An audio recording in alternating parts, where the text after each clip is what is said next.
At the end, you can also ask some questions. If you feel that you have any question, you can note that down and maybe ask at the end in form of mentioning it in the chat or by unmuting yourself.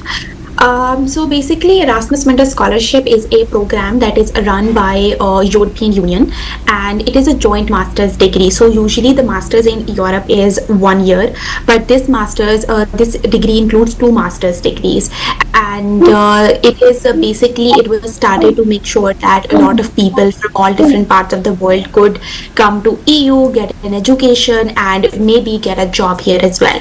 Because unlike other scholarships like Commonwealth, Chevening, or Fulbright scholarship, who require you to come back to Pakistan or any other country from where you are applying and stay there for at least 2 or more years, there is no such condition in Erasmus Mundus scholarship. And this scholarship basically includes it is a program of 2 years, and there are 40 plus programs on which you can apply. Something that is really amazing program, so you do not study in one for of 2 years, but you study in different universities, sometimes 3, sometimes 4 during the program. So each semester is in a different global development policy.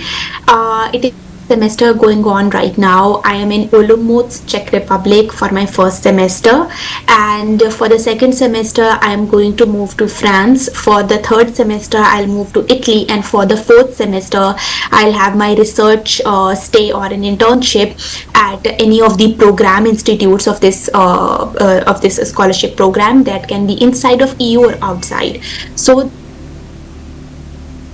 now there are different programs, and it is a mobility program. Yes, it does come with that excitement also, and that ability to explore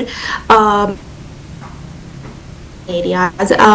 The program is quite, and what we have seen is that usually 1 or 2 people are accepted for a certain program by the scholarship. Since I have mentioned there are 40 plus programs, so you need to go to the website and see which program suits you the best. There are all the details on the website as well.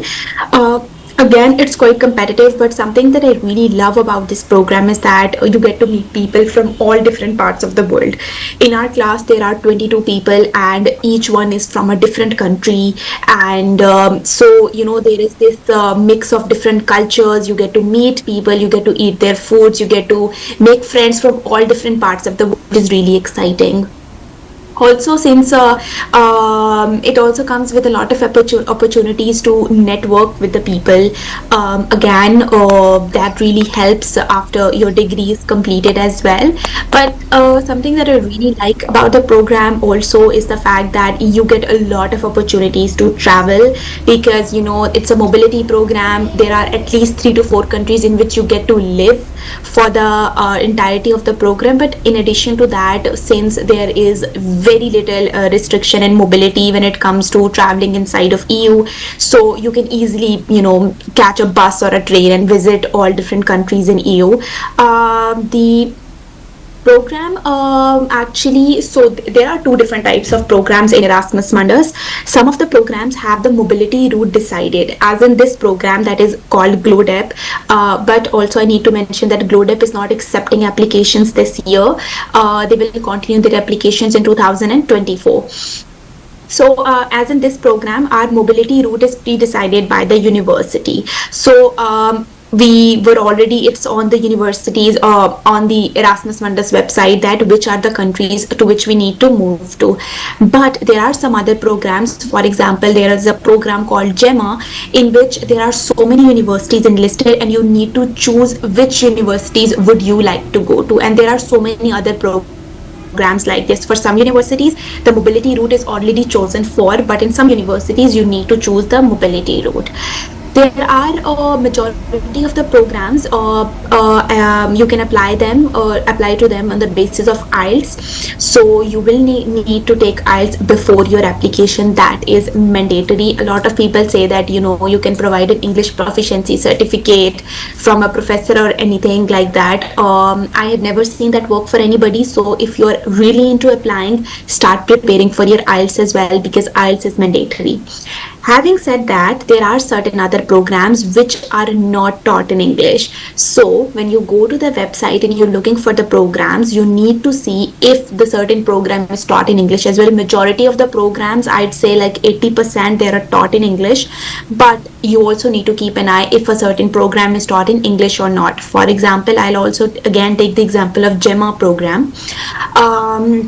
GEMA program is taught in English as well as in Spanish. So, and in this program where you have to choose your own universities, the mobility route. So, if a person knows Spanish, they can choose certain universities in which the courses are taught in Spanish. But if they don't, they only have the option to choose the courses that are taught in English. The details are there on the website. So, it's not as complicated. If you really want to apply to a program, I would first suggest to go to the website, study all the programs that are accepting applications in 2023, because certain new programs start every year, and certain programs conclude every year as well. So you need to make sure that you're looking at the latest list. You can shortlist at least 5 to 6 programs the first stage, and then you can study those programs, open the course structure of the programs and look at the course structure to see if the programs align with what you want to study or not. After that, you might shortlist at least 3 to 2 programs. I would say shortlist at least 3 programs. You can do more as well. There is no restriction. You can apply to as many programs as you would like to. So that's completely fine.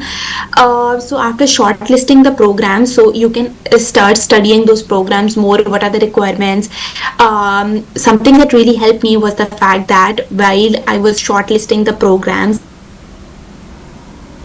I went on to see the LinkedIn pages of the programs to see, what kind of activity, what sort of people, and through those LinkedIn pages, I was also able to connect with the people who are currently studying in the program. It's very important to make sure that you're connected with the people, and a lot of people would really, really love to help you. But if you are going to ask somebody for the help, for reviewing your personal statement and anything, just make sure that you do it at least after you have done your thorough research, because sometimes I've seen that a lot of people reach out to seniors or alumni without doing the research, and honestly, people are busy with their lives. They have so many other things to do as well. So if you reach out to somebody without doing any research and ask them to guide you, I don't think it is the best approach. The best approach is to do your own research, shortlist the program, start writing your personal statement, finish the first draft, and then reach out to the people and ask them for help, because in this way the other person will also see that you're serious, you have done your research, you're actually wanting to apply to the program. They will be more likely to help you, because every year a lot of people reach out to the alumni and the seniors to guide them through application process, and they cannot help out everyone. So if you want to make sure that somebody gives you their precious time, you also need to make sure that you don't take it for granted and do your research as well. I was talking about the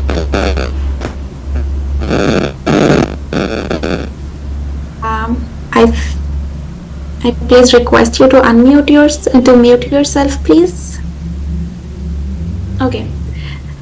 So when selecting the program, you also need to see the mobility route. You also need to see if the program is taught in English. Another thing is that there are a few Erasmus programs which require application fee. The fee is not a lot, but it is actually put in place to make sure that only serious candidates apply for these programs. So you can also see, again, for example, the program that I applied to, it had an application fee of 6,000 rupees. That how much benefits that you get after this.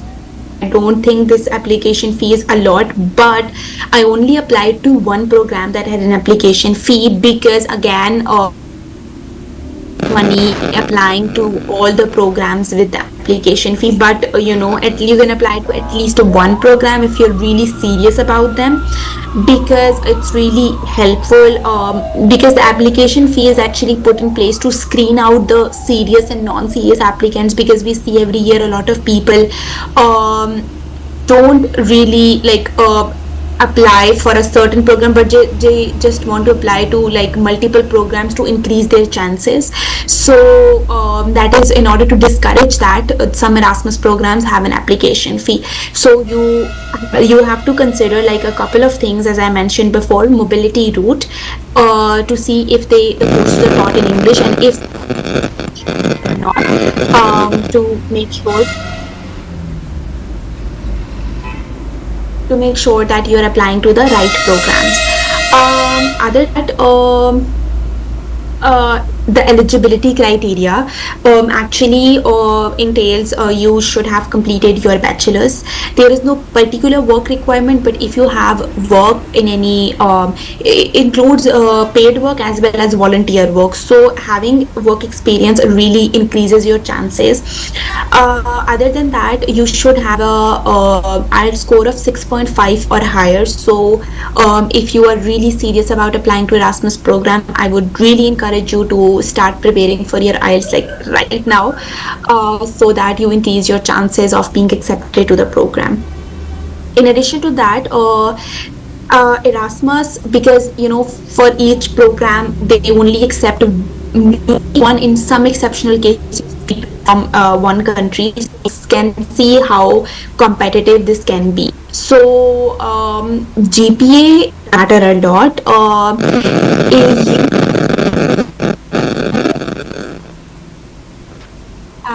Could the host please mute the other participant so that disruption is not created?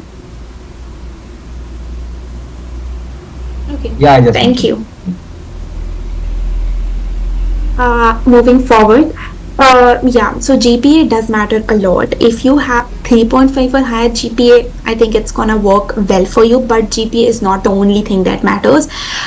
Usually the people who get accepted to Erasmus have at least a GPA of 3.0. So if you are considering the application program, so you will need to make sure that you have a similar GPA. But I have seen some cases in which people without such high GPA were able to get the scholarship, but in those cases they had a very strong profile. So in case you don't have a very good GPA, and again, GPA is not the only thing that matters in the scholarship, it does increase your chances of being accepted to the program. But if you don't have a really high, that can help you in this case is the fact having some of your work published. If you have if you have done a research and have it published, it can be a huge plus. If you have any publications, if you write somewhere, that could be a huge plus as well. If you have an experience of social work, if you have been working somewhere, because at the end of the day there are thousands of people applying for one program, and each program about 20 people are accepted, and at least 800 to 900 applications are received per program. So in order to stand out, you need to make sure that your application says something, is actually you should make sure that your application makes the want to read your application till end. So you need to engage them in your application as well, and having only good scores is not the thing that will help you. You need to think about the fact, what makes me stand out. Again, Erasmus Mundus is not a need-based scholarship, so it doesn't discriminate among the people. So even if you can cover the, so I would actually say that if you want to mention a sob story that you cannot cover the studies, because I don't think it works, because again, it is not a need. It is a scholarship that everybody can access despite their financial background. So it's you have to act for people with diverse backgrounds. They're looking for people who who can make sure, who can prove that their experience is not just limited to their university life. They have done really good in university by not just good GPA applications as well. So if you have already done your thesis, done your research, but have not gotten anything published, I think now is the time you can get in touch with your. It's not as hard, but if you're really serious about that, this is one thing that can really help you. You can also write an academic paper, reach out to your professors and co-author a paper with them, because these things really matter. Because at the end of the day, if EU is going to spend that much on you, on your scholarship, on your mobility and everything, they need to make sure that they're spending on the right candidate, because they're only going to accept one most of the times candidate from entire country. So you need to stand out, and you need to think how can you make sure that you stand out. But again, I think that there are certain things that you need to keep in mind. There are different programs, and the programs have different application and deadlines. In November, most of the programs, they do open in November, and their deadlines are in end of the November or maybe the end of December. Some programs open in January, some programs open in February even, and have their deadlines in April. So different programs have different deadlines, and you will have to actually look for the certain program and see what deadline it is. Something that I did and really helped me was to create an Excel file. I created an Excel file, and in which I had the name of the program that I wanted to apply, and then I had the in the second column I added the mobility route, what countries. The third column was the requirement, if there is an application fee required or not. In the fourth column, I added the deadline, and then as I progressed with it, I added more details into it that I will mention later on in this talk as well. So make an Excel sheet. It will really help you. It will keep you on track with what you're doing. And also in the Excel sheet, I added the links of the application program. So it keeps you so it's very important to have everything on the same sheet, so that you can assess them. You can also make sure the applications are in time. Application process and is not an easy one. So a lot of times I also had a lot of moments when I was too depressed, because it takes a lot of time. It takes a lot of mental toll as well, because there are so many deadlines, so many applications that you have to write, and it comes with a lot of uncertainty as well. So just make sure that you are able to take care of your mental health as well during the application process, because the application process is not going to be an easy one. You can also make sure that you're applying with a friend, and also have another friend who is applying to, if not the same programs, but maybe going through the entire scholarship application process. It gives you the kind of support, so which really helps. But I also have a good news, because this year in 2023, Pakistan was the country from which the highest number of people were able to win Erasmus Mundus Scholarship. It's not that hard. I know there are thousands and thousands of people who are applying for these this scholarship. The scholarship is amazing, but you need to work really hard for that. You cannot take it for granted. You need to make sure. I spent at least 2 to 3 months in the entire application process. In order to write my personal statement, I think it took me 1 month. I would work on it daily, not days or a day, and I would improve it. I would make changes to it, and I would send it to the people and ask them for their reviews. Because if you are really passionate about applying to the program,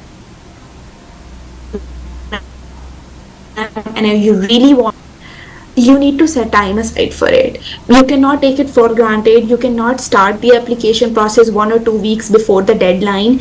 I started my application process even before the applications opened. So the program that I'm studying, it had its application opening in January, and the deadline was 31st January. And by November, I was writing my application. I was writing my personal statement. So something that really sets you apart from other candidates is the amount of time and amount of energy that you are willing to commit to it, because again, there are so many amazing people who have done a lot of work, and I would say that, in so many aspects they have done brilliant work, but sometimes they're not able to win scholarships, and the other people who even don't have such an amazing backgrounds to show the work that they have been doing are to put that time. They are willing to sacrifice other things for at least these 3 to 4 months. So I actually started my application in November, and I also took IELTS by the end of October. So because I had this thing in my mind that I have to get enrolled in the 23 to 25 session, and I was willing to put everything into it. I was working alongside, so it's not very easy, I would say, but it's very important. It's very important to have a goal in mind and set yourself to make sure that you are able to focus on that, because there will be times when you will feel demotivated. There will be times when you would want to procrastinate, but again, the winning the scholarship is gonna change your life. I mean, 2 whole years of studying, exploring, cultural exchange in Europe and different countries. If you're a person who is adventurous and who wants to avail this opportunity, I think that you should be willing to sacrifice at least 3 months for the scholarship application time. And I mean, November has just started. It is the best time to start your application. The first thing that I told you was to do the research, and then make an Excel file. In the Excel file, you can put all the details like I have mentioned before. The number two thing that you need to do is to start preparing for your IELTS, and even start booking as well. IELTS preparation, it is going to take at least 3 to 4 weeks depending upon where you stand. But again, IELTS, I mean, not a very high score is required for Erasmus, but if you want to win the scholarship, and not just because Erasmus Mundus also allows for self-funded students. So some people can get an admission into the Erasmus program but are not able to win the scholarship. Having a high IELTS score is really important for winning the scholarship, because it ensures that you will be able to communicate and adjust well in the program. So start preparing for your IELTS as well. And also keep a track of the deadlines. You need to see which programs you want to apply into. When you, for example, if you select a certain program, I would again give the example of the GEMA program. It is a program related to gender studies, by the way. If you have selected a certain program, then you will see the certain universities in which the program is taught. You need to go to the course curriculum, see how the course is structured to get yourself better acquainted. And while doing all of this, make sure that first you have an Excel sheet in which you are putting it all information, all the important links as well, and also have a Word document or a Google Doc in which you can start writing your personal statement. It doesn't have to be perfect. Your first draft is never going to be the same as the last draft, and trust me for that. The first draft that you make, even I know even writing the personal statement is a labor of love. You put in a lot of energy, you put in a lot of effort into writing it, but there is always room for improvement. And just start it with it. So you can just brainstorm and write some ideas. And then different scholarships have different requirements for the personal statement. Some require a longer personal statement, some have like shorter ones. So based on that, you can actually see what sort of things are required. Having mentioned the eligibility criteria, that you need to have finished your to have an IELTS, there are certain that are required. You need to have a passport for the application process. Usually a lot of programs they require you to have a passport at the time of application. So if you don't have a passport, I would suggest that you apply for the passport right away. Another thing that is required is actually like a proof of residence. Proof of residence is basically any simple document that can be signed by your boss or any person in the municipality who can actually sign and say that this certain person lives in this area. It is a simple document that needs to be signed. It is nothing fancy. It's just a simple document in which you write your name, ID card, the passport number, and your address, and you can and it is actually signed and by anybody. It doesn't have to be on a stamp paper. It can be on any other any simple paper and signed by a person. For Erasmus, you're also going to need recommendation letters. Recommendation letters, at least 2 are required. Some programs might require 3 as well, but usually 2 recommendation letters are required. So you can write, you can get in touch with your professors for the recommendation letters. I do understand that a lot of people, I also studied at the public universities, and professors don't take it seriously. My professors told me to write a recommendation letter myself and just give it to them so that they could sign it. So, I'm not sure if your professors will be more helpful in this regard or not, but mine were not for a lot of people. So, in addition to writing the statement, you might be required to write your own recommendation letters as well. But while doing that, you can even if the deadline is far away, you should get in touch with your supervisors, professors, your boss, or anybody who can write this recommendation letter with you for you, so you can start getting in touch with them and maybe ask them to schedule a certain time in which you both can sit together and discuss what can be written. I'm saying my case was a bit different. My professors were not ready to write and do this for me, so I had to do it. But that doesn't have to be the case. You can sit with your professor, boss, maybe for an hour, and you work together on what should be included on your recommendation letter.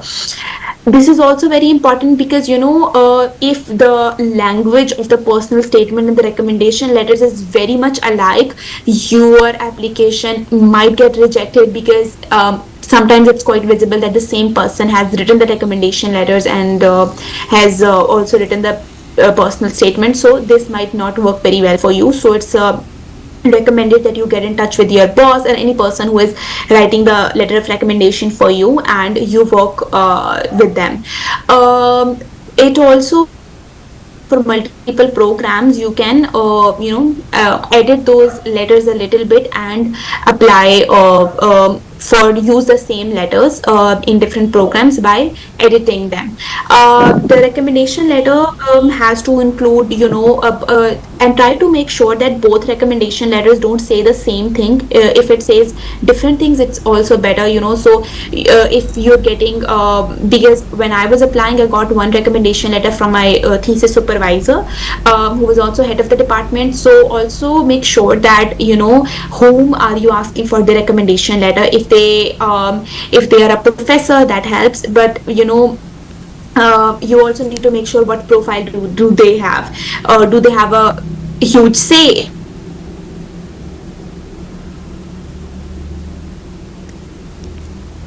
It was easier because she was my thesis supervisor as well, so it really helped me.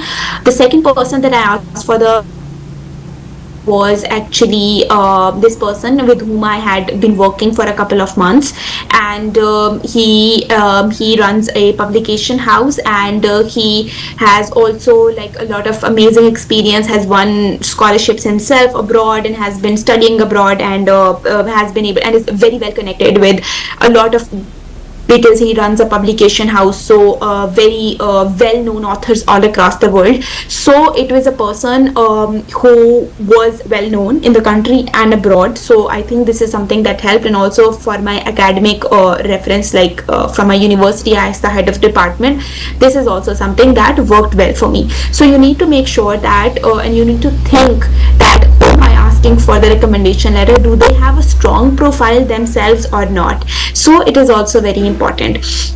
Having said that, when writing the application, the recommendation letter, you can schedule some time with them and maybe work on the recommendation letter. But if they're not willing, maybe you can write it and ask them for a review. But also make sure that you talk about different things. The person who wrote my thesis supervisor highlighted all the academic achievements in the her recommendation letter, but my boss actually wrote about my social work, my work achievements. So it was I was able to ensure that both of the recommendation letters highlighted different things, and there was not a lot of overlap, so that I could actually present my application in a better way, that I have a well-rounded profile, not just good academically but otherwise as well. So this is something that you need to do as well. Recommendation letters matter a lot. You need to make sure that they're well written, and if you are not able to get the supervisor or the boss to write it for you and you're writing it yourself, make sure that language is not repetitive, it's not same. And again, you can ask them for revisions as well. If the earlier you start, the better. And right now is the best time to start with everything. You should also make a list of things that you need to do, because again, I'm repeating it again and again, the application process is arduous, the application process is not easy. So you need to have a deadline set for your own self as well, that for example, today is the 4th of November.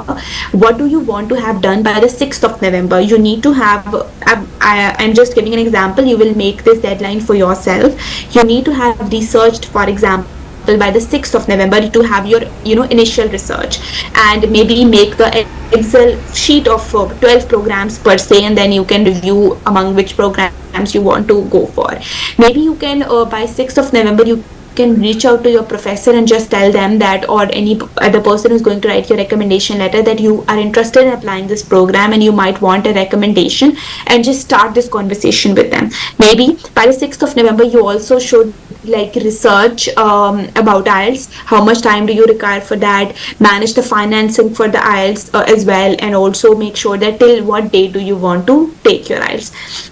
Now and then after that, you can have certain other deadlines for yourself, and you need to hold yourself accountable as well.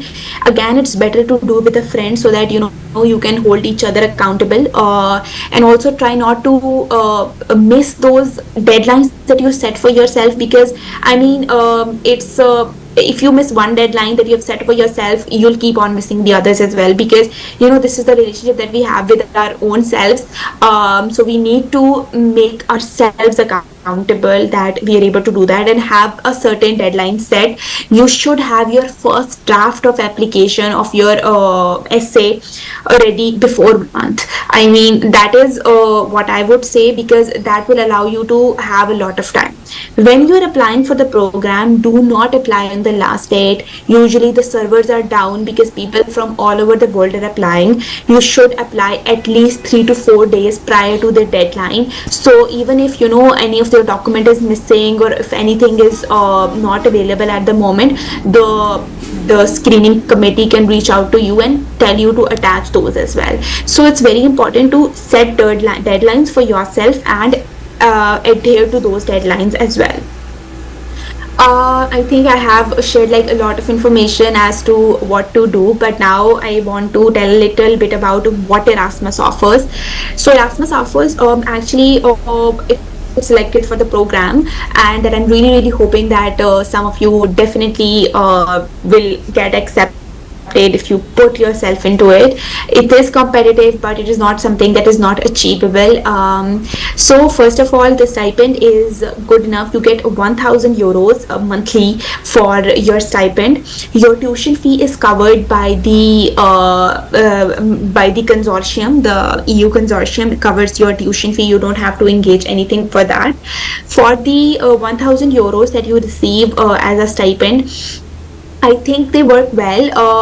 There are certain cities, for example, for which there might not be enough per se. If you are studying in Paris, 1,000 might mean that you are on a tight budget but for most of the countries 1000 is more than enough, and you can manage your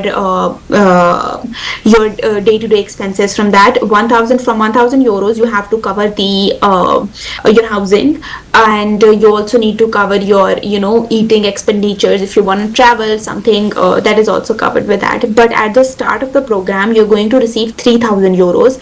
That will include the cost of your ticket. Your ticket is never going to be the price of the ticket is never going to be equal to 3000 euros. So, and if you buy a ticket beforehand, you are able to buy flights as cheap as 120 or 100 euros. So that is really good. So for in the beginning you would receive this 3000 euros for the travel expenses.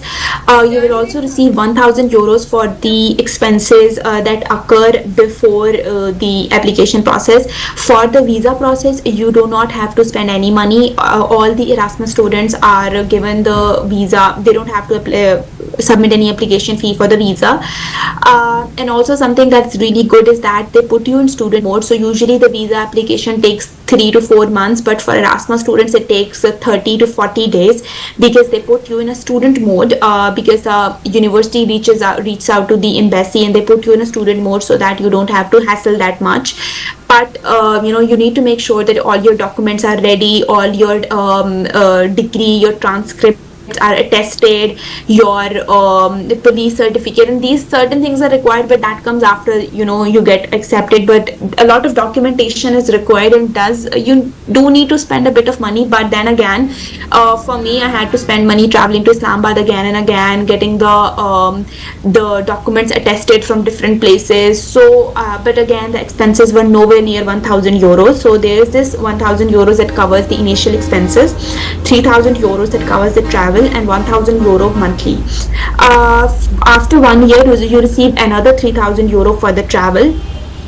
So this is basically the amount of money that you receive. It is good enough. You can always travel to other places as well, because traveling inside of EU is completely fine. You'll have a Schengen visa, so it wouldn't be a problem for you to travel anywhere. So, and also you can book, even if you're good, if you're lucky enough and you're able to keep an eye on the flights and everything, you can book a flight as cheap as 20 euros from one country to another inside of in EU, and travel as much as you would like to.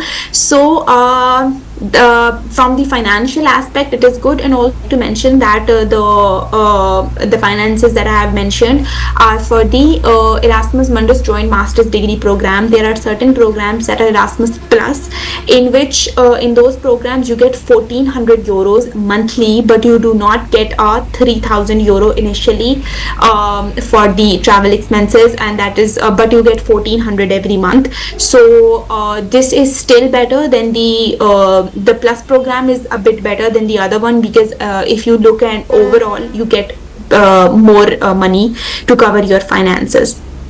The finances are like the stipend that you get, it is more than enough to cover for your travel, to cover for your fun, entertainment as well. So you don't need to worry from that part as well. The tuition is also covered. In addition to that, so some of the programs, for example my program, it actually the university had found out the university dorms for us to save for the first semester. But for example for the second semester, before we move to France, we have to look out for accommodations, and reach out to the people there and book our accommodation on our own. So many programs you have to book accommodation for your first semester yourself as well. So that is why it's very important to get in touch with the people who are already studying the program, and because they guide you a lot. And once your whole class is together, because these are all the people who are traveling from all different parts of the country, are figuring out life in a foreign land, so you get the sort of social support, and it's actually very helpful, so you can do all things together. how should you reach out to your seniors? You should look for their LinkedIn's, especially if you look at the LinkedIn of the program that you're applying to. You might be able to find them. How can you find them? They might be the ones sharing those posts. They might be the one engaging with the posts and the comment. They might be the one who are liking those posts. So keep an eye on that. You can also search the program name. Some people might have written the program name in their bio as well. You can reach out to them. You can reach out to them through Instagram and Twitter as well, because a lot of people do mention it on here in their Insta and Twitter as well. These are the certain things that you can do to reach out, but do not reach out to the people in the first stage, or at least after you have done your research, after you have taken your IELTS probably, and when you're actually writing your personal statement. That is the best time to reach out to the people. But shortlist at least 10 people, and from among them at least 4 to 5 will reply you, and at least 1 or 2 will be willing to cooperate with you. So look for as many people as you can. They don't have to be from Pakistan, they can be from anywhere in the world, and people are usually they like to help, but also you also need to make sure that you're not asking for too much, and you have because people can help you, but they can't write your application for you, they can't guide you and everything. And if you ask basic questions, the questions whose answers you can get on the internet from the website, usually people will get frustrated and they will not be willing to help you. So make sure that you're very thoughtful about the questions that you're asking to the seniors and the alumni, so that they can help you as better as they can. Also, there is a Facebook group called Erasmus Mundus Association of Pakistan. In this group, there are a lot of people who they usually post any queries they have related to Erasmus Mundus program. There are also every year a lot of people, alumni, volunteer to screen the applications, personal statements of the people. So I would highly recommend you to join this Facebook group, Erasmus Mundus Association of Pakistan, and they have all the information. People really help each other out. If you have any query, you can ask them, but again, do not ask queries that can easily be found, whose answers can easily be found on the internet. If there's something that you really want to know, you can ask them. You can also, maybe you're able to find people who have applied for the same program, or maybe who are applying for the same program, so you can apply together. Or maybe you can find the people who were able to receive this certain scholarship to which you are applying, so maybe you can make connections with them as well. That is going to be very helpful. You should also be able to make very useful connections through this as well. I would say that do your research, start your applications as soon as possible. It takes a lot of time, but also make sure that you set certain deadlines for yourself and you hold yourself accountable to those deadlines. Do not postpone things, and do not procrastinate till the very end, because it cannot be very good for your profile. Make this Excel sheet that I mentioned, in which you mentioned the deadlines of the program, the links of the programs. Before I end and open the Q&A session, I would just like to share a couple of tips on writing the personal statement. When you write the personal statement, it's very important to reflect on what sets me apart. This is a question that you have to ask yourself. Also, something that you need to consider is that you need to make sure that the committee, the review committee is convinced that you are best option for them to select and the best candidate, and you're really passionate for this certain program. For that, you will need to do the research. You'll need to do the research for the certain program that you're applying into. You will need to see who are the professors in those programs, who are the universities. If a certain university is known for a particular thing, you need to mention that in your application casually as well, because you only have very limited amount of words that you can write in a personal statement. But do your research. If there is a professor who is known worldwide, because there are a lot of universities in Erasmus program, and you might be able to come across any professor whose research is groundbreaking, or it's something that you really like. So you don't just need to research about the program, but also research about the universities and the people who are teaching this certain program, and mention them casually in your application as well. So for example, if your program is in the University of Pavia in Italy, so go to that program, search about the people who are teaching that certain program, search about the history of university. It might be something, that is really amazing. University might have some really good thing that you can mention. It might have a faculty that is known worldwide. It might have a research or any person who is associated with that certain university. So, and you can mention them in your application. So that is very important.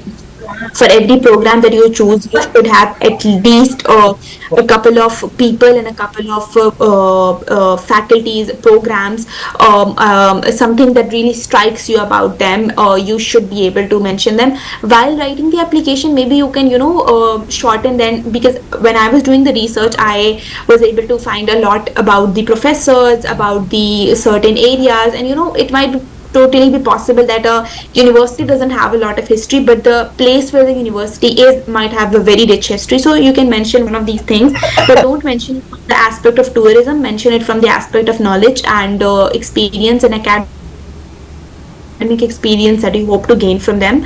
So something that I did was that I shortlisted at least 3 professors and 3 research departments and 3 courses that I really liked from the program for each application that I wrote. And after, when I was writing the personal statement, I screened out to add only one program that one course from the entire program that I liked the most, and then I was so. Let me break it down to explain it better. In my case, I have I have 3 universities in which in which I'm studying. For one university, I mentioned that I'm really interested in this particular professor who teaches at this university.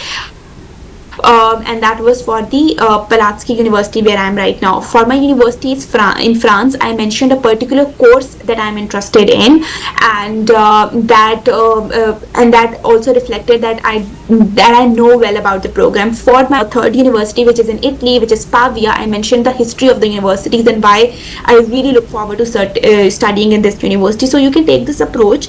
You can talk about, you don't have to mention about all of these things, but this does reflect that you know what you're doing, you know about the program that you're applying into, but at the same time you have to make sure that it doesn't cover a lot of it doesn't take a lot of space. For me, I mentioned it all in like 2.5 lines.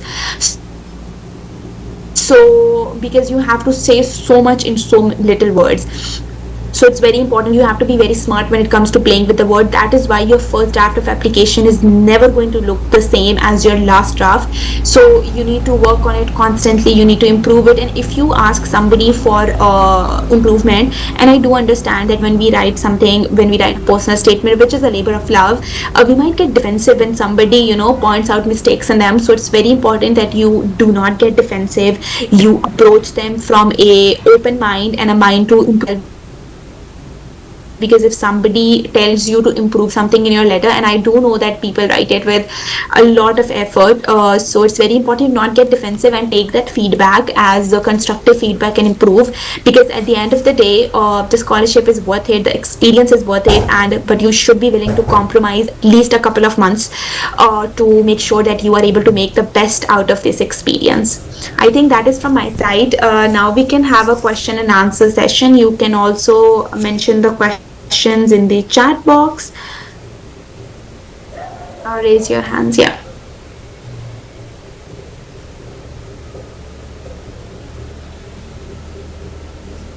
I'm just figuring out to open the chat. In the meanwhile, I think, Bushra, we can go with people who've raised their hands. I think Samir Rahman, you can go first. आप अपना question बता दें. Assalamualaikum. Am I audible? Yes, you're audible. Okay. So, first of all, I would like to tell you a little bit about my academic background. I am doing my bachelor's in geology in the Islamic University of Bahawalpur, and I am currently enrolled in my 7th semester. I have come up with many questions, so I would love to ask them one by one. First of all,